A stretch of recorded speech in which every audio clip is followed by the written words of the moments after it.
Aquí tenemos, por ejemplo, fotos de la rampa que gentilmente nos proporcionó Sanchesky, Patines Sanchesky, que la tuvimos en Madrid, pues estuvo casi 5 años. Tenían que montar listones por listones y luego se ponían los paneles y llevaba un trabajo bastante fuerte. En aquella época no había destornilladores eléctricos. Y con el anagrama de Sanchesky y luego con Pepsi Cola, que también hizo mucho en aquella época por el skate. Esta rampa la montábamos todos los domingos en lo que eran los jardines de los nuevos ministerios. Aquí tenemos a Marco Corrales haciendo una aerial. Hombre, y aquí está curioso, aquí está la tarjeta federativa, porque conseguimos que la Federación Española de Patinaje, ¿vale?, en el año 78 nos creara una sección de skateboard. Entre mediados de los 80 el skate cayó totalmente rotundo, porque fue cuando en Estados Unidos los skateparks empezaron a desaparecer por temas de seguros y de accidentes, y eso repercutió en toda Europa.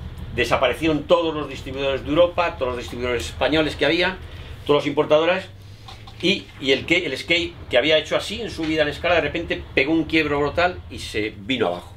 Este es un halfpipe del skatepark de San Juan de Luz. Fue uno de los primeros skateparks que se hizo en Europa. El Parque Sindical fue el primer skatepark que se hizo público en España. Este fue el primer campeonato de España que se hizo en el Retiro. Esta es la explanada del Ángel Caído. Y aquí me tenéis a mí saltando salto de altura a 1,55 y pasando el salto. Marco Corrales, Luis Matesanz haciendo free. Y estos son rampas que la gente se construía aquí en Madrid en aquella época. Esto es un halfpipe que se construyó en La Moraleja. Y aquí tenemos los planos del primer skatepark privado que se hizo en España, que es el skatepark de Arenys de Munt, ¿vale? Estaba muy bien construido, tenía una zona de slalom preparada, una zona de free, un snake, 2 balls, uno grande y uno pequeño, un halfpipe, o sea, estaba bastante bien. Ahora está enterrado y están en proceso, hay skaters que lo han descubierto y están en proceso de desenterrarlo. Gente que patinaba en aquella época en el skatepark de aquí de Madrid, del Parque Sindical, porque así como el de Arenys de Munt fue un privado y se construyó con una empresa de construcción, el skatepark del Parque Sindical se hizo todo con la mano de obra de los chavales, excepto la última parte, que ya colaboró la cuadrilla que tenían de peones de construcción en el Parque Sindical. Y el promotor del skatepark del Parque Sindical fue Tomás Moreno. Aquí está, que es curiosísimo, todas las revistas, la Skateboarder, que fue una de las primeras publicaciones que se hizo junto con Traser. Estas son del año 77, yo mantengo la colección pues más o menos desde el año 75, más o menos.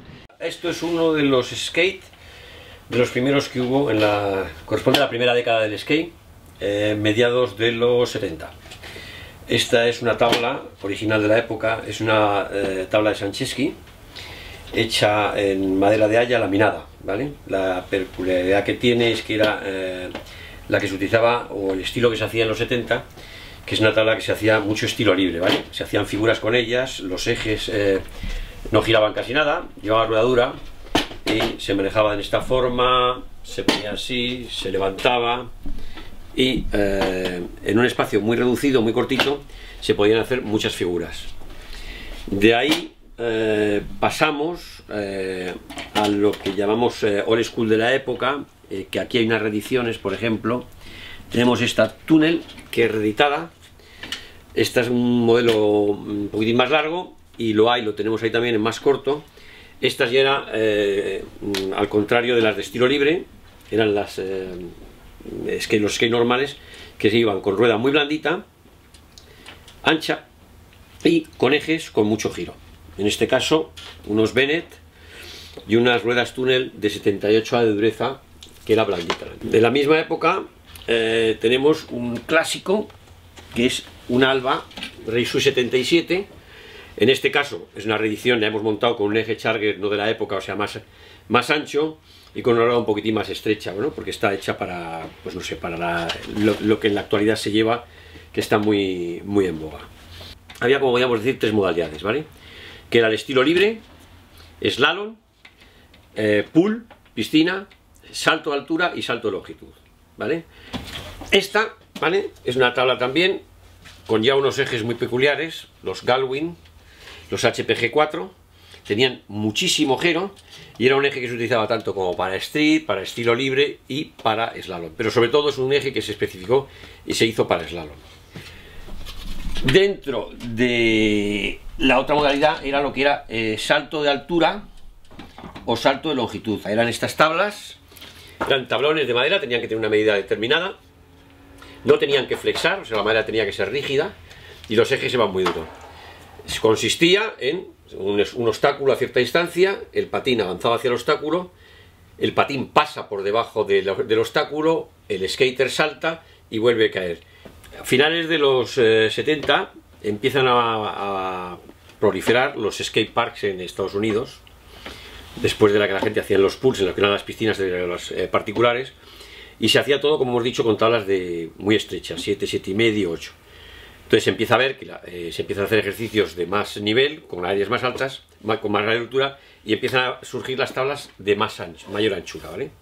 Esta es genuina, por ejemplo, de finales de los 70, primeros de los 80. Esta es la primera, las primeras tablas que hizo Sancheski de pool o de skatepark. Es un modelo de un skater español que es Ricardo Damborenea. Lleva su firma y esta es original de la época.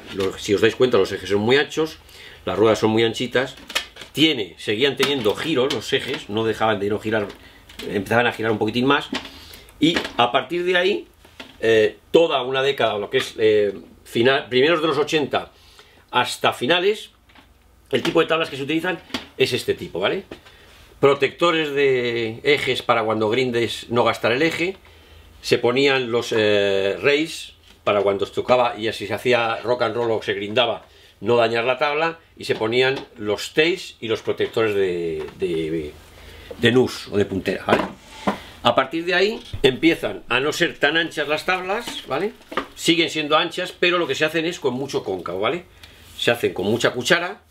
Es la época de Life Beach, Vision, Steelwear, Powell, Santa Cruz, Alba, todo ese tipo.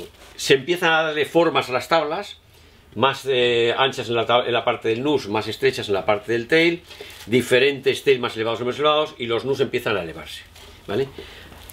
Eso es más o menos todo lo que es la segunda década, hasta los años 90. A partir de ahí lo que empieza empieza el skate a evolucionar mucho con el tema de trucos, ¿vale? Se hacen muchos trucos, muchos ejercicios, y entonces empiezan las tablas,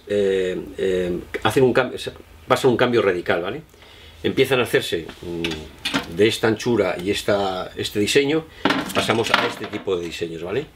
Tablas simétricas, cóncavas, más o menos anchas, o sea, desde 6 y pico de pulgadas a 9 más o menos, y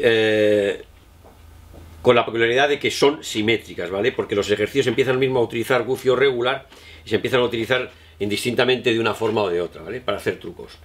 Entonces estas tablas se utilizan lo mismo para street que para pool, para parque y para half-pipe. En los half-pipe se utilizan, y para skatepark, tablas un poquitín más anchas, ¿vale? Y para street la tendencia es a utilizar tablas un poquitín más estrechas. Cambia también el tema de las ruedas. Las ruedas en la segunda década eran ruedas no tan duras como las que se utilizan en la tercera década que diríamos, y en las antiguas eran de mayor tamaño, estaban a partir de los 60 milímetros hasta 65 o 70, y todas las de street disminuye mucho, por el tipo de ejercicios que se hacen, el diámetro de la rueda.